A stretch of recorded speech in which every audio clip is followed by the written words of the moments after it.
नमस्कार दोस्तों, मैं Abrar Khan the link live से।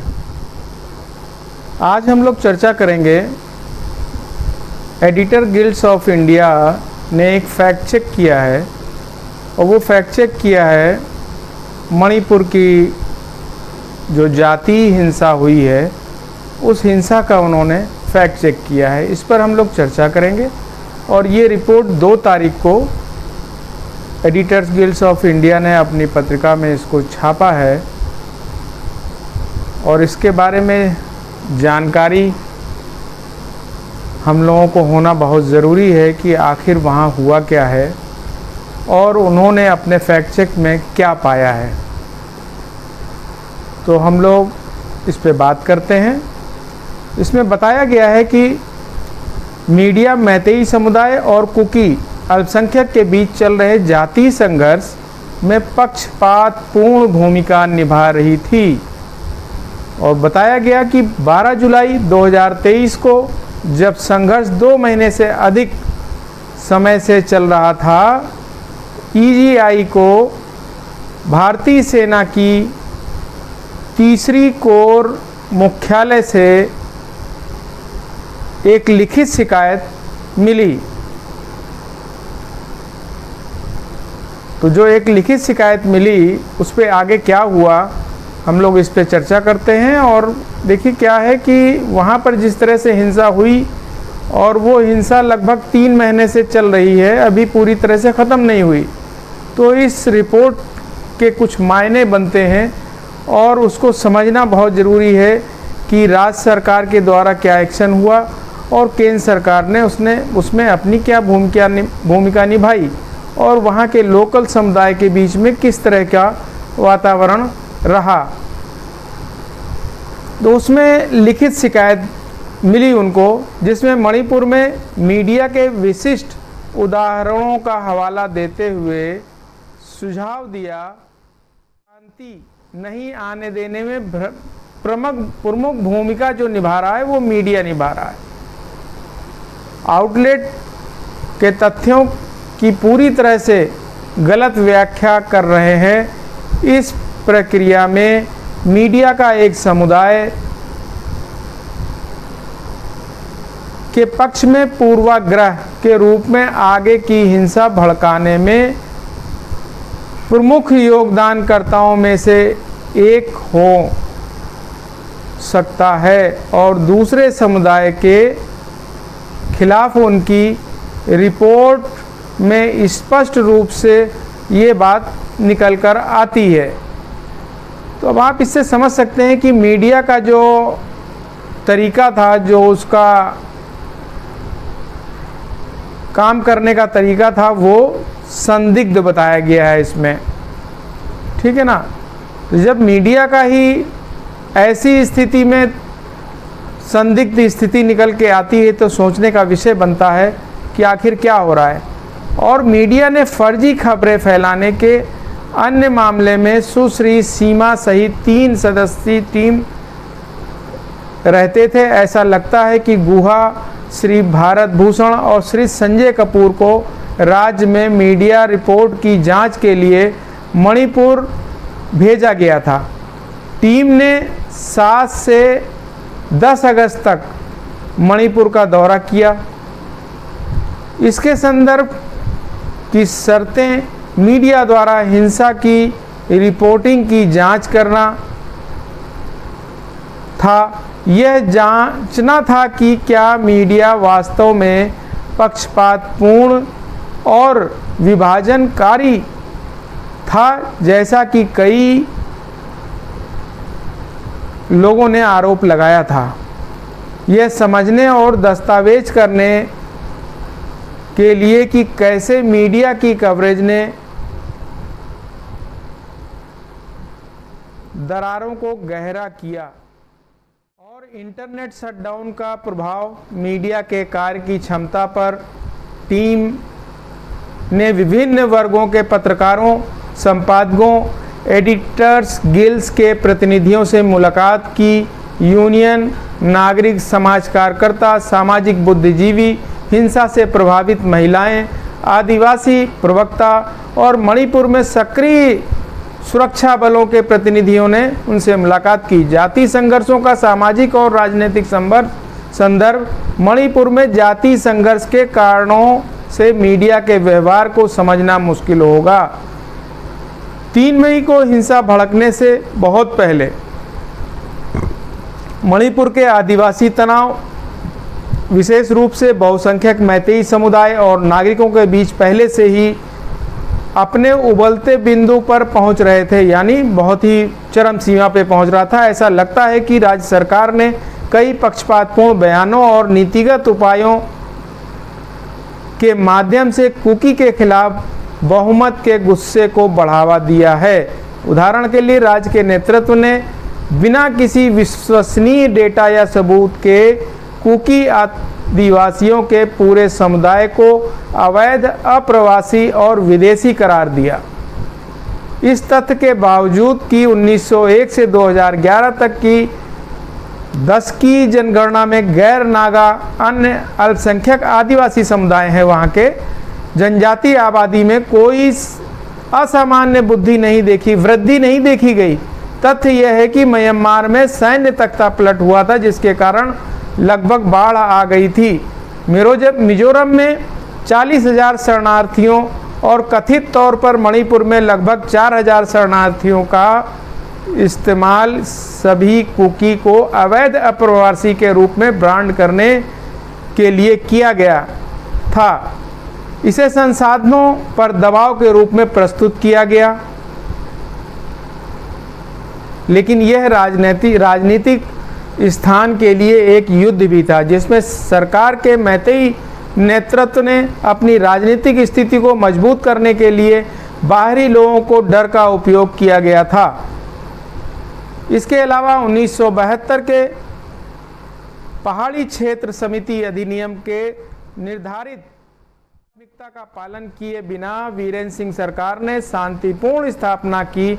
पहाड़ियों की कुछ क्षेत्र को वन और अर्ध भूमि भंडार घोषित किया गया। इन क्षेत्रों के भीतर सभी भूमि स्वामित्व दस्तावेजों को रद्द कर दिया गया और दिसंबर 2022 में उन्हें बेदखल करने के लिए एक अभियान शुरू किया गया। इससे राज्य में रहने वाले कुकी समुदाय के बीच हिंसक टकराव हुआ। कुकी बहुल क्षेत्र कांगपोकपी 2023 तक चूरा, चांदपुर और तैग नौपाल जिलों तक फैल गया, जहां कुकी को समुदाय की भी बहुतायत थी। महत्वपूर्ण बात यह है कि वन सर्वेक्षण, पूछताछ, बेदखली और विध्वंस केवल गैर नागा बसे हुए आदिवासी क्षेत्रों में किए गए, जिससे कुकी समुदाय को एक बार फिर यह विश्वास हो गया कि उन्हें अलग थलग किया जा रहा है। एक अस्पष्ट कदम में 10 मार्च 2023 को वीरेंद्र सिंह सरकार ने कुकी के साथ त्रिपक्षीय सस्पेंशन ऑफ ऑपरेशन SOO समझौता, एक प्रकार का युद्ध विराम समझौता से हटने का कैबिनेट निर्णय लिया। विद्रोही समूह कुकी नेशनल, जोमी रेवोल्यूशनरी और कुकी रिवॉल्यूशनरी, जिनके साथ केंद्र सरकार शांतिपूर्ण बातचीत चाहती थी। 2 सप्ताह बाद 24 मार्च को राज्य सरकार ने सशस्त्र बल विशेष अधिकार अधिनियम AFSPA को केवल इम्फाल घाटी से हटा दिया। भले ही कुकी विद्रोही समूह केंद्र के साथ शांति वार्ता में थे, जबकि मैतेई विद्रोही इम्फाल घाटी में सक्रिय थे, शांति के लिए बातचीत की किसी भी प्रक्रिया से बाहर थे। पीछे मुड़कर देखने पर कुकी जो आदिवासियों ने इसे कुकियों के खिलाफ हिंसा की तैयारी में एक पक्षपातपूर्ण कदम के रूप में देखा, जो कुछ सप्ताह बाद आया। इसके बाद ही अप्रैल 2023 को मुख्य सचिव की अध्यक्षता वाली राज्य सरकार की एक समिति ने निर्देशित आरक्षित और संरक्षित वन क्षेत्रों के भीतर गांव की सभी भूमि, संपत्ति, कार्यों और मान्यता को रद्द कर दिया। यह सब बेदखल आदिवासी आबादी के लिए किसी पुनर्वास योजना के बिना किया गया था। 19 अप्रैल को यह पता चला कि असामान्य आदेश में मणिपुर उच्च न्यायालय ने 27 मार्च को आदेश दिया था कि राज्य सरकार मैतेई समुदाय को अनुसूचित जनजाति सूची में शामिल करने की सिफारिश केंद्र को करे। ऐसा हाईकोर्ट का वहां से फैसला आया था, जैसा आपने सुना था। नागाओं के साथ साथ कुकी आदिवासियों द्वारा इस मैतेई भूमि हथियाने के कदम के रूप में देखा गया, क्योंकि एक बार जब उन्हें एसटी का दर्जा मिल गया तो वे हिल्स के आदिवासी क्षेत्रों में जमीन खरीद सकते थे, जो वर्तमान में निषिद्ध है, यानी उस पर रोक लगी हुई है। इसके खिलाफ वीरेंद्र सिंह सरकार ने तुरंत अपील नहीं की, भले ही आदेश राज्य या आदिवासी हितधारकों को सुने बिना जारी किया गया था। इससे एक बार फिर आदिवासी नाराज हो गए और राज्य सरकार की मंशा पर संदेह पैदा हो गया। जटिल मुद्दे की एक और परत वीरेंद्र सिंह का तथाकथित ड्रग्स पर युद्ध था। इसमें कुकी को उन खलनायकों के रूप में चित्रित किया गया था जो पहाड़ियों में अवैध पोस्त की खेती में लिप्त थे। मणिपुर की सीमा म्यांमार से लगती है और यह अपनी सीमावर्ती शहर के माध्यम से नशीली दवाओं की तस्करी का एक प्रमुख मार्ग है। विशेषज्ञों का दावा है कि पुराने समय में सवर्ण त्रिभुज म्यांमार, थाईलैंड, लाओस ट्रांजैक्शन से म्यांमार, भारत और बांग्लादेश की सीमाओं पर स्थानांतरित हो गया है। जिन चीज़ों की तस्करी होती है उसमें है हेरोइन, ब्राउन शुगर, दर्द निवारक दवा, कफ सिरप प्रमुख हैं। वीरेंद्र सिंह सरकार का ध्यान नशीली दवाओं के व्यापार के अन्य घटकों म्यांमार में सिंथेटिक पदार्थों की तस्करी और मणिपुर के माध्यम से दवाओं की तस्करी और उनके वितरण को नुकसान पहुंचाने वाली पोस्ता की खेती द्वारा उर्वरक और कीटनाशक के लिए दी गई वित्तीय अग्रिम राशि से सबसे गरीब किसानों द्वारा की जाने वाली पोस्ता की खेती भी व्यापक उपग्रह अवलोकन के कारण म्यांमार से मणिपुर की ओर स्थानांतरित हो गई है और म्यांमार में अवैध फसल की निगरानी कर रहा है, जो भारत को कवर नहीं करता क्योंकि देश में पोस्ता उगाने का लाइसेंस है। अवैध पोस्ता की खेती कुकी, नागा और मैतेई सभी करते हैं। फिर भी वीरेंद्र सिंह ने केवल कुकी के लिए अफीम की खेती करने वाले और नार्को आतंकवादी विशेषणों को लोकप्रिय बनाया गया। यह खतरनाक सार्वजनिक रुख तब स्पष्ट हो गया जब एक उच्च पदस्थ आईपीएस अधिकारी थौना ओजम वृंदा ने अदालत में हलफनामा दायर किया, जिसमें कहा गया कि मुख्यमंत्री और राज्य के शीर्ष पुलिस अधिकारी ने उन्हें एक ऐसे व्यक्ति को छोड़ने के लिए मजबूर किया जिसके परिसर से 27 करोड़ रुपए की नशीली दवाएं ली गई थीं, जो बरामद किया गया था। लगभग 50 करोड़ रुपए होने का अनुमान है उसकी कीमत, जबकि राज्य का वार्षिक बजट केवल लगभग 30,000 करोड़ के आसपास है। नशीली दवाओं का नेटवर्क व्यापक है और राजनीतिक समर्थन के बिना पनप नहीं सकता है। इन जटिल कारकों ने मिलकर मैतेई जाति तनाव को तब तक भड़काया जब तक कि वे 3 मई को दहन बिंदु तक नहीं पहुंच गए। All tribal student union Manipur, राज्य के आदिवासी छात्र का शीर्ष निकाय है, ने उस दिन मैतेई की मांग के खिलाफ एकजुट रैली का आयोजन किया था। चुराचांदपुर में राज्य के नेतृत्व ने कुकी के पूरे समुदाय अल्पसंख्यक आदिवासियों को अवैध, अप्रवासी और विदेशी के रूप में लेबल किया।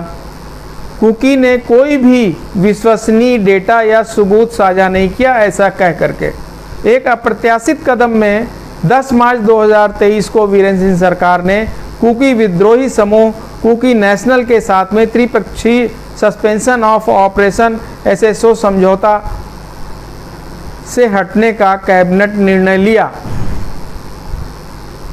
जोमी रेवोल्यूशन और कुकी रेवोल्यूशन जिनके साथ केंद्र सरकार चाहती थी, सरकार ने शांतिपूर्ण बातचीत की।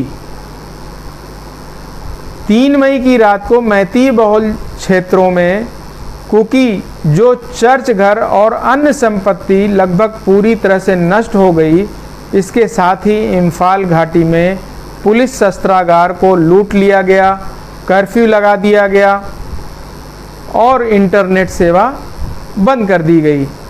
तो जिस तरह की चीज़ें हम लोगों ने देखी वहाँ पर और समाचार के माध्यम से हम लोगों को सुनने को मिला और देखने को मिला, तो ये जो रिपोर्ट छापी है गिल्ट ने, तो ये बहुत ही गंभीर है। उन्होंने सीधे सीधे राज्य सरकार पर आरोप लगाया है कि उन्होंने जो शांति जो कमेटी बनाई थी, जिसमें 2 संगठन थे, साथ में 3 संगठन, उनसे राज्य सरकार ने अपने आप को अलग कर लिया और उनको एक तरीके से बदनाम करने की कोशिश की, जैसा कि रिपोर्ट में बताया गया। तो इन सब चीज़ों को देखते हुए यही लगता है कि राज्य सरकार को इस तरह से काम नहीं करना चाहिए था, जिसमें कि काफ़ी लोगों की जानें चली गईं, काफ़ी लोग बेघर हो गए और उसके साथ साथ वहाँ के हथियार और गोलियाँ लूट ली गईं, महिलाओं के साथ अत्याचार हुआ। इस तरह की चीज़ें, इस तरह की घटनाएं राज्य सरकार से उम्मीद नहीं की जा सकती, जैसा कि हम लोगों को इस रिपोर्ट में देखने को मिला। तो बहुत बहुत धन्यवाद साथियों। आपको अगर ये रिपोर्ट ठीक लगी हो तो सपोर्ट करें और इसको आगे बढ़ाने का काम करें। चैनल को सब्सक्राइब करें और आगे बढ़ाएं। धन्यवाद।